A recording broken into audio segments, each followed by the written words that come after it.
오늘 귀한 말씀 같이 나누게 돼서 너무나 기쁩니다. 오늘 설교 제목은 나의 하나님이란 제목으로 같이 귀한 말씀 나누겠습니다. 오늘 시편 135편은 마치 하나의 모자이크 작품인 것 같습니다. 모자이크가 뭔지 혹시 모르시는 분들이 제가 좀 그림을 준비해 봤는데요. 네, 좀 보여주시죠. 네, 이게 모자이크입니다. 지금 보시겠지만 칠한 게 아니라요, 타일을 다 깨서 파란 타일, 빨간 타일, 노란 타일 이렇게 다 붙인 것입니다. 혹시나 해서 말씀드리지만 제가 만든 건 아닙니다. 혹시 오해하실까봐. 네. 예, 감사합니다. 네. 오늘 말씀을 읽다 보시면은 아마 말씀 통독을 좀 열심히 하신 분은 아실 것 같아요. 이 구절은 내가 여호수아서에서 봤는데, 출애굽기에서 봤는데, 신명기에서 봤는데, 또 다른 시편에서 내가 똑같은 구절을 봤는데. 네, 그 생각이 맞습니다. 뭐냐면은 오늘 시편은 1절부터 7절까지는 하나님을 찬양하며 나아가고 있습니다. 그리고 8절부터 14절까지는 우리가 이미 다 읽었죠. 출애굽과 가나안 전쟁에 대한 그 내용들이 나와 있습니다. 그리고 15절부터 18절까지는 이스라엘 백성들이 광야에서 또 그리고 가나안 땅에서 그리고 왕정 시대에도 계속해서 그들이 접했던 그 우상에 대해서 이 기자는 언급을 하면서 19절부터 나머지 21절까지는 이 찬양으로 하나님을 높이면서 이렇게 시편 135편을 마무리하고 있더라는 것입니다. 자, 이렇게 여러 성경의 부분들을 다 하나씩 이렇게 모아서 마치 모자이크 작품을 보는 것처럼 그렇게 우리는 생각할 수 있지만, 이 사람이 그냥 거기서 따와서 이게 좋아 보이니까 따오자, 이거 얘기할 수 있겠나 따온 것이 아니라 무엇이죠? 오늘 시편의 기자는 이 다른 시편과 마찬가지로 이 오늘 시편 기자의 그의 고백이라는 것입니다. 네, 그냥 따온 어떤 인용한 것이 아니라 우리가 그의 개인적인 고백을 오늘 우리가 시편 135편에서 보고 있다는 것입니다. 자, 오늘 시편은 시작과 끝을 둘 다 할렐루야로 하고 있습니다. 할렐루야 너무 잘 아시죠? 하나님을 찬양하라. 원래 뜻은 여호와 하나님, 야훼 하나님을 찬양하라, 칭찬하라 라는 뜻이 있습니다. 그런데 너무나 안타까운 것이 있습니다. 많은 기독교인들은 우리가 이렇게 머리로는 너무 잘 알고 있습니다. 찬양, 목적이죠. 삶의 목적이고 우리가 숨을 거두는 그날까지 우리가 해야 되는 성도로서의 의무입니다. 그런데 안타깝게도 많은 분들이 나의 찬양의 이유를 상실하거나 그것을 잊어버릴 때가 너무나 많다는 것입니다.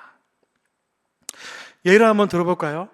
내게 좋은 일이 생기고 기쁠 때는 오늘 시편처럼 하나님 감사합니다, 하나님 아름다우십니다, 나를 이끄셨습니다, 너무 감사합니다, 주님 제가 말로 표현할 수가 없습니다 라고 할지 모르겠지만, 내 기분이 조금만 상하고 내 계획과 반대로 가면서 누군가 아니면 어떤 일로 내 마음이 상황이 어려워질 때에, 그때 우리는 하나님 오늘은 제가 도저히 힘들어서 찬양 못하겠습니다. 하나님 제가 지금 기분이 상해서요 오늘 못하겠네요. 제가 하나님 오늘 제가 직장에서 좀 잔소리 좀 들었거든요. 절대 못하겠습니다.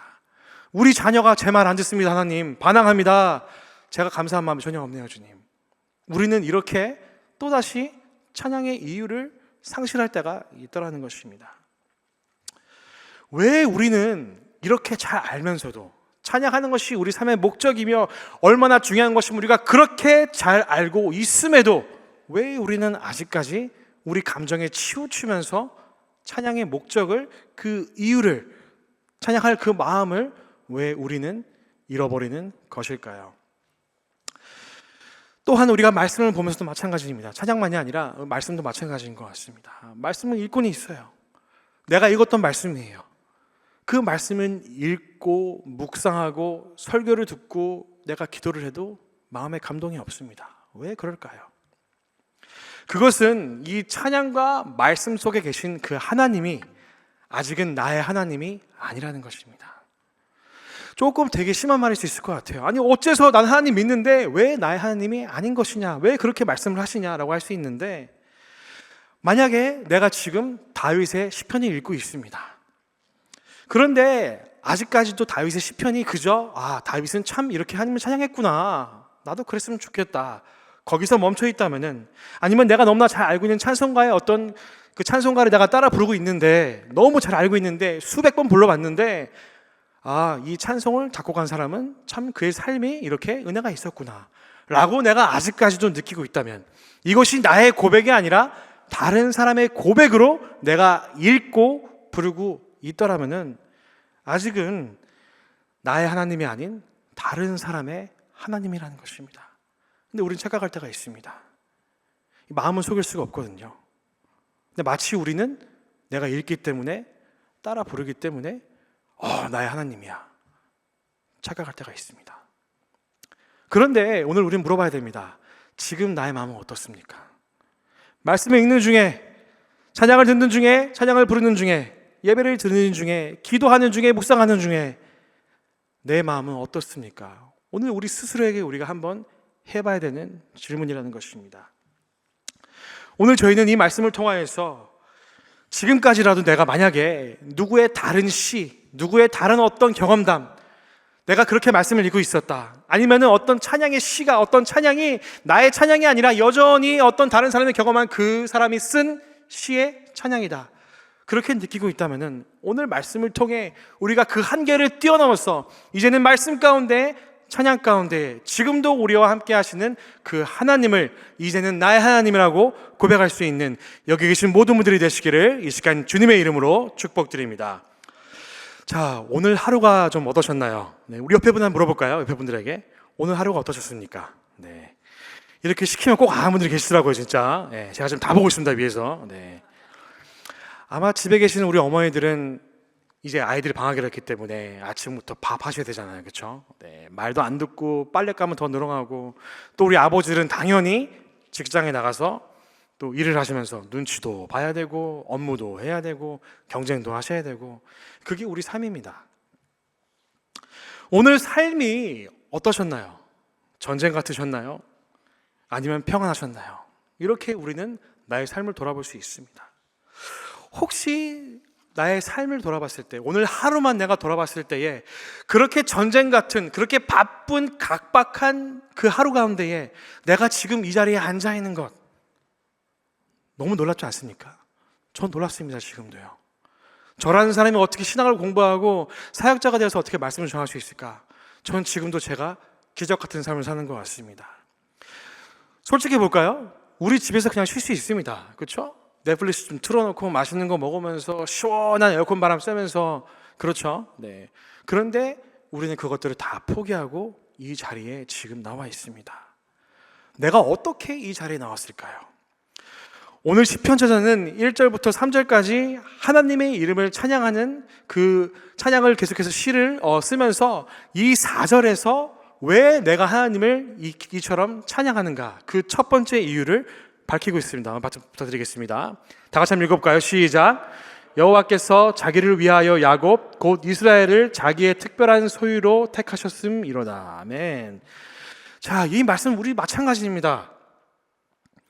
제가 여기 계신 분에게 다시 한번 물어보겠습니다. 지금 내가 예수님을 나의 유일한 구세주임을 내가 지금 믿고 있습니까? 아멘을 잘 안 하시네요. 다시 한번 물어보겠습니다. 네. 지금 내가 예수님을 나의 유일한 구세주임을 내가 믿고 있습니까? 내가 그 예수님을 통해 영원한 생명을 받았음을 내가 믿고 있습니까? 그리고 오늘 우리가 이 자리에 있는 것 그냥 온 것이 아니라 내가 찬양 부르고 말씀 나누고 기도하는 이 이유가 그냥 우연 때문에 한번 가볼까 하는 그 마음이 아니라 정말로 하나님께서 나를 예배자로 택하셨기 때문에 내가 지금 이 자리에 있는 것을 믿고 계십니까? 이것들이 바로 우리 신앙의 증거입니다. 믿음의 고백이고요. 하나님이 정말 나를 택하셨구나, 나에게 믿음을 주셨고 예수 그리스도를 주시고 이제는 예배자의 마음까지 주셔서 내가 이 자리에 내가 하고 싶은 거 다 포기하고 나와 주를 찬양하고 말씀을 나누고 기도할 수 있는 이 나의 부르심이 있었구나. 그렇기 때문에 저 4절의 고백은 오늘 시편 기자만의 고백이 아니라 누구요? 저와 여러분들의 고백이 된다는 것입니다. 자, 이렇게 정말 나에게 주신 많은 특권들이 있습니다. 네, 많은 특권들이 있습니다. 근데 그것들이 오늘만이 아니라 매일 삶 가운데 감사하고 내가 기적을 사는 것 같고, 아니 하나님은 어떻게 저 같은 사람을 이렇게 변화시키셔서 예수 믿게 하셨습니까? 하나님, 내일 하고 싶은 저를 어떻게 이 자리에 부르셔서 내가 하나님을 오늘 찬양하고 예배하게 합니까? 그 마음이 있을 때에, 진심 어린 내 마음의 고백이 교회에서만이 아니라 내 삶 가운데 있을 때, 그것이 무엇이라고요? 이제는 그 하나님이 다른 사람의 하나님이 아니라 바로 나의 하나님이라는 것입니다. 계속해서 오늘 이 시편 기자는 이 8절부터 어떤 내용을 얘기하고 있습니까? 네, 우리가 너무 잘 알고 있죠. 네, 출애굽 사건부터 가나안 전쟁까지 언급을 하고 있습니다. 왜 이 부분을 언급하고 있을까요? 역사 공부를 위해서요? 이건 알아야 되니까 후대 사람들이요? 뭐 그럴 수도 있을 것 같습니다. 자, 우리가 아시다시피 이 출애굽 때부터 오늘 이 시편 저자가 기록을 하는 그 순간, 언젠지는 모르겠지만 아마도 조금 이제 후대 사람인 것 같은데, 이 기록을 하는 순간 동안 몇백 년 아니면 1000년의 시간이 흘렀는지 모르겠습니다. 그런데 우리가 알 수 있는 것이 있어요. 무엇이죠? 이 사람이 지금 보고 있는 하나님은 이스라엘 백성, 자신을 포함한 모든 이스라엘 백성들의 삶의 개입을 그냥 보시는 하나님이 아니라 그들의 삶에 개입을 하셨음을 지금 그는 고백하고 있다는 것입니다. 출애굽은 그냥 사건이 아닙니다. 저 사람들은 홍해를 봤구나. 저 사람들은 모세가 갖고 있는 십계명을 봤구나. 아니요. 그 십계명이 나의 십계명이 되어야 됩니다. 그 홍해가 나의 홍해가 되어야 됩니다. 오늘 저는 여러분께 묻고 싶습니다. 여러분의 삶 가운데는 그러면은, 오늘 이 사람은 이렇게 고백을 했는데, 오늘 여러분의 삶 가운데는 하나님이 어떻게 개입을 하셨습니까? 저는 홍해가 없습니다. 저는 본 적이 없어요, 홍해를 한 번도. 십계명이요? 저는 본 적이 없습니다, 하나님. 골리앗과 다윗이요? 저는 본 적이 한 번도 없어요. 아직까지는 뭐라고요, 그러면요? 나의 하나님이 아니라 다윗의 하나님, 모세의 하나님인 것입니다. 어느 노인이 병에 걸려서 살 날이 많지가 않았습니다. 이제 오늘 내일 하는 사람이죠. 네.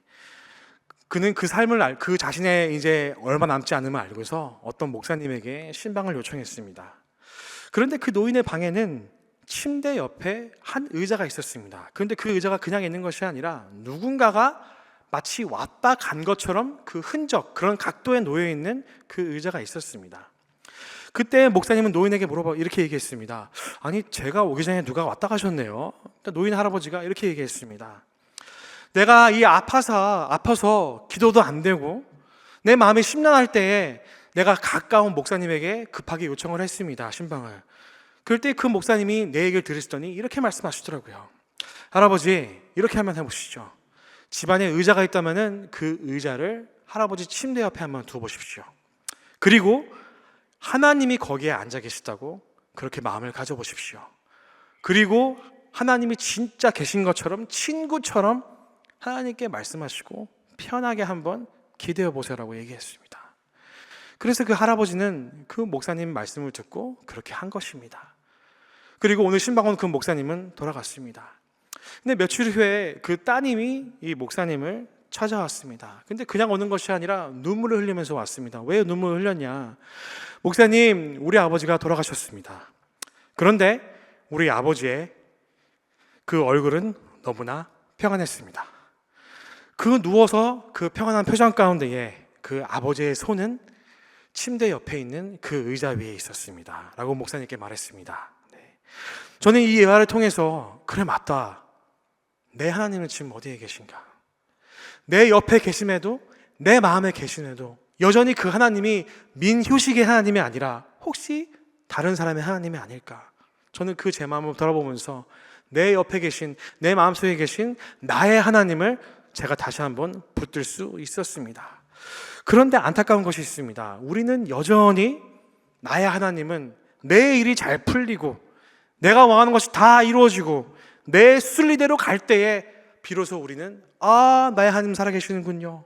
우리는 그렇게 얘기할 때가 마치 하나님을 국한시키는 것처럼, 내가 원하는 그 하나님, 내가 알고 있는 것이 다인 것처럼 우리는 그렇게 하나님을 마음대로 정리할 때가 있다는 것입니다. 오늘 첫 번째 포인트입니다. 나의 하나님은 지금도 나와 동행하시는 하나님이십니다. 아까 그 노인은 그 의자 위에 누가 있었죠? 우리는 보이지 않습니다. 그런데 할아버지는 아셨어요. 하나님이 앉아 계시는 걸. 그래서 그 아픈 병상에도 손을 그 의자 위에 놓고, 왜? 하나님이 계시기 때문에. 그렇게 그 할아버지는 평안 가운데 천국으로 갈 수가 있었던 것입니다. 우리도 마찬가지인 것 같습니다. 내 사무실, 내 가정 운전할 때에 평탄하지 않습니다. 절대. 그렇지 않습니까? 어려울 때 있고요, 급할 때 있고, 화가 날 때가 있습니다. 그런데 그 가운데서도 내가 잠시만 모든 것을 멈추고 그분이 늘 나와 함께하고 계신다. 지금도 내 운전대를 잡고 계시고, 지금도 내 직장에서 키보드를 같이 잡고 계시고, 내가 가정에서 자녀들과 함께 있을 때에도 그 우리 식사 테이블에는 하나님이 항상 앉아 계신다. 이렇게 해야 비로소 그 우리에게 늘 손을 내밀고 계신 그 하나님, 한 번도 멈추지 않으시고 매 순간마다 여러분들에게 손을 내밀고 함께 하시는 그 하나님, 이젠 더 이상 모세와 아브라함과 다윗의 하나님만이 아니라 오늘날 여러분들의 개인적인 하나님이 될 수 있다는 것입니다. 오늘 이 자리에서는 여러분 결단하기를 원합니다. 주님, 내가 주님 손 꼭 잡겠습니다. 그 손 놓지 않고 나와 어디서나 함께 계시는 하나님, 내가 찬양을 통해, 말씀을 통해, 내 삶을 통해 한치도 쉬지 않고 내가 그 하나님을 남의 하나님이 아니라 이제는 나의 하나님으로 내가 하나님을 믿겠습니다. 그렇게 하나님과 동행할 수 있는 저와 여러분들이 되시기를 이 시간 주님의 이름으로 축복드립니다.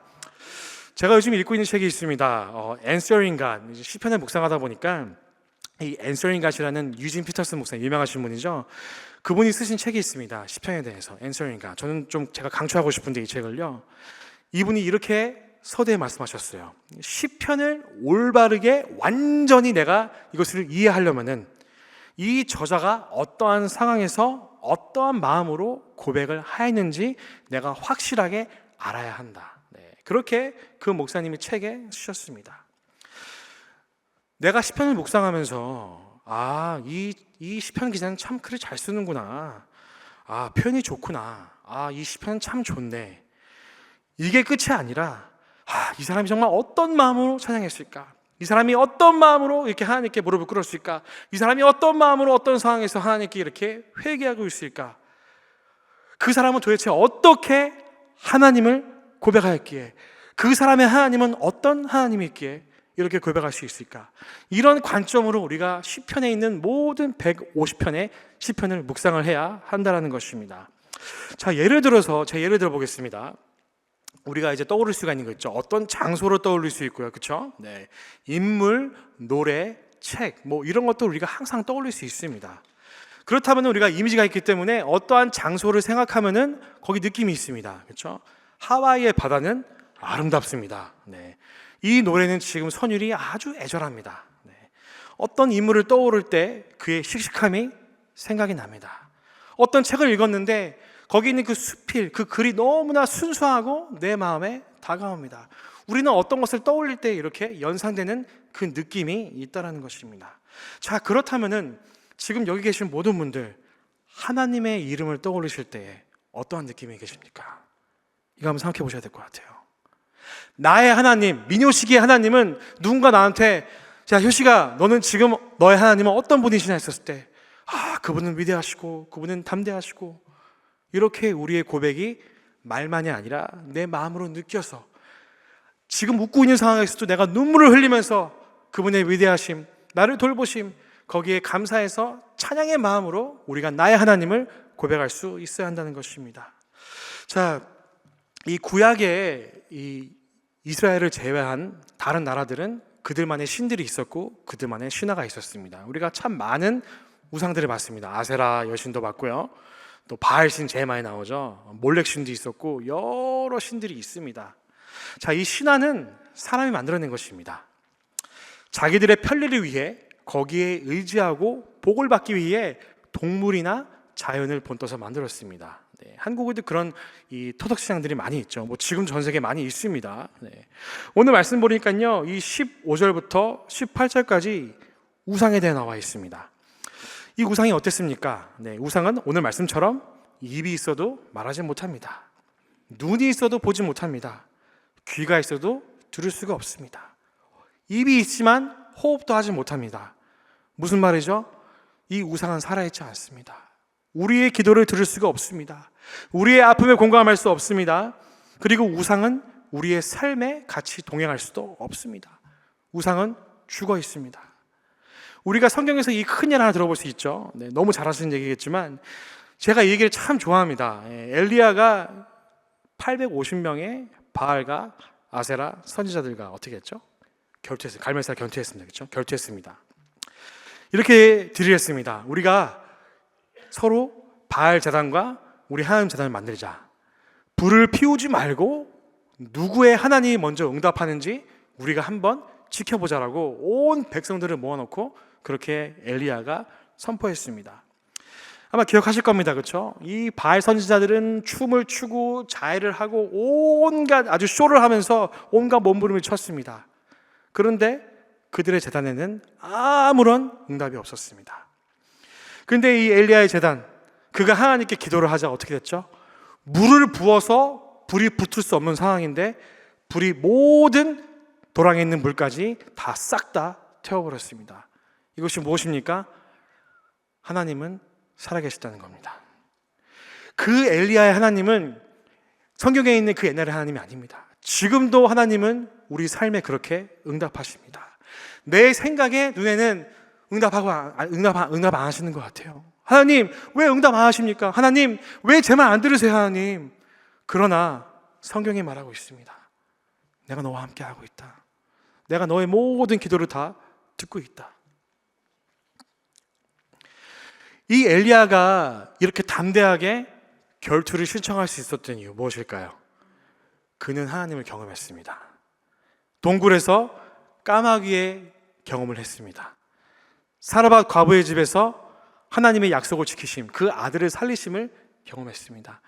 엘리야가 담대해서요? 엘리야가 용감해서요? 엘리야가 뭐 특출나서요? 아닙니다. 그는 하나님을 경험했기 때문에 그 믿음으로 나의 하나님 정말 살아계시는구나 그렇게 믿었기 때문에 그는 오늘 말씀에서 결투 신청을 할 수 있었던 것입니다. 우리도 마찬가지입니다. 그 하나님을, 나의 개인적인 하나님을 내가 경험해야 한다는 것입니다. 오늘 두 번째 포인트입니다. 나와 하나님의 개인적인 경험이 있어야 됩니다. 네, 이것이 바로 나의 하나님입니다. Your God, His God, She's God, their God이 아니라 Our God이 아니라 누구라고요? My God, 내가 경험한 하나님. 그런데 많은 분들이 너무나 안타깝게도 이 하나님과의 경험을 그냥 관가할 때가 있습니다. 자, 오늘 말씀은 18절 한번 같이 한번 읽어볼까요, 저희? 자, 시작. 그것을 만든 자와 그것을 의지하는 자가 다 그것과 같으리로다. 너무나 안타까운 것이 있습니다. 우상을 믿는 사람들은 우상에게 바라기만 합니다. 이거 들어주세요. 저거 들어주세요. 이렇게 해주셔야 돼요. 그런데 우상은 절대로 그 우상을 섬기는 사람과 소통할 수가 없습니다. 관계가 있지 않습니다.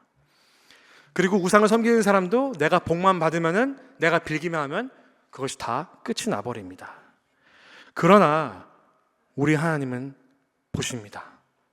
우리 하나님은 들으십니다. 그리고 살아계셔서 지금도 우리 삶 가운데 그 하나님은 역사하고 계십니다.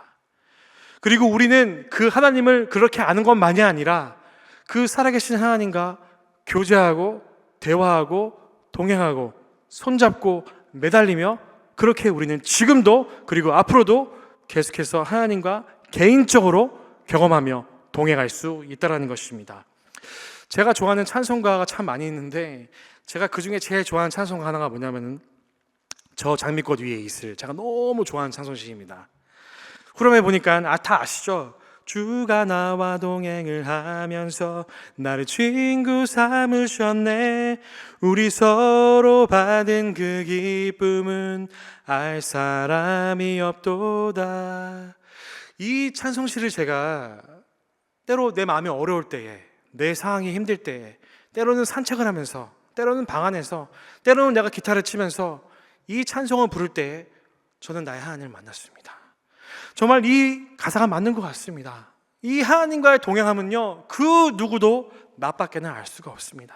네, 전 여러분들이 오늘 그 하나님을 만나시기를 축복드립니다.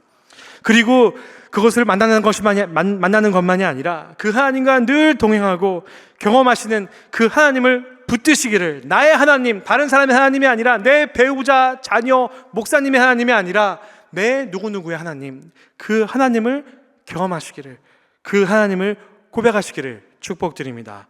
사랑하는 성도 여러분, 이제 주일이면 저희는 시편을 마무리합니다. 우리가 다시 한번 시편을 묵상한다면 과연 우리는 어떤 마음으로 시편을 묵상해야 될까요? 이제 이 시편은 더 이상 다윗의 시편, 솔로몬의 시편, 아삽의 시편, 모세의 시편이 아닙니다. 이제 시편은 여러분들의 시편이 되어야 합니다. 시편은 이 시편을 기록한 이 기자들의 기도이며 찬송입니다. 그들이 시편 가운데 고백한 그 하나님은 다른 사람의 하나님이 아니었습니다. 바로 그들이 개인적으로 경험하고 동행한 하나님이었습니다. 마찬가지로 우리 또한 우리가 말씀 묵상하면서, 우리가 찬양을 하면서, 우리가 기도하면서, 우리가 큐티를 하면서 늘 우리가 하나님을 경험하고 이젠 다른 사람의 하나님이 아니라 나 누구누구의 하나님, 그 하나님과 늘 동행하고 그 하나님을 경험하시는, 그리하여서 나의 하나님이십니다, 이렇게 선포하고 고백할 수 있는 여기 계신 모든 분들의 삶이 되시기를 이 시간 주님의 이름으로 축복드립니다. 다 같이 기도하시겠습니다. 하나님 감사합니다. 예수님께서 십자가에서 외치신 나의 하나님, 나의 하나님. 주님, 성경의 많은 인물들이 그렇게 하나님을 경험하고 그들의 경험이 성경에 기록이 되어 있습니다. 주님, 이제 앞으로 이 많은 성경의 기록들이 다른 사람의 이야기가 아니라, 나와는 먼 이야기가 아니라, 나의 그냥 지식이 아니라 나 또한 똑같이 야곱처럼, 모세처럼, 다윗처럼 그 하나님을 독대하고 은밀한 곳에서 경험할 수 있는, 그리하여 이제는 다른 사람의 하나님이 아니라 나의 하나님을 경험하고 동행할 수 있는 여기 계신 모든 분들의 삶을 이 시간 주님 인도하여 주시옵소서. 이 시간 모든 감사와 찬양 다 주님께 드리오며 저희와 영원히 함께 하시는 주 예수 그리스도 이름으로 기도드렸사옵나이다. 아멘.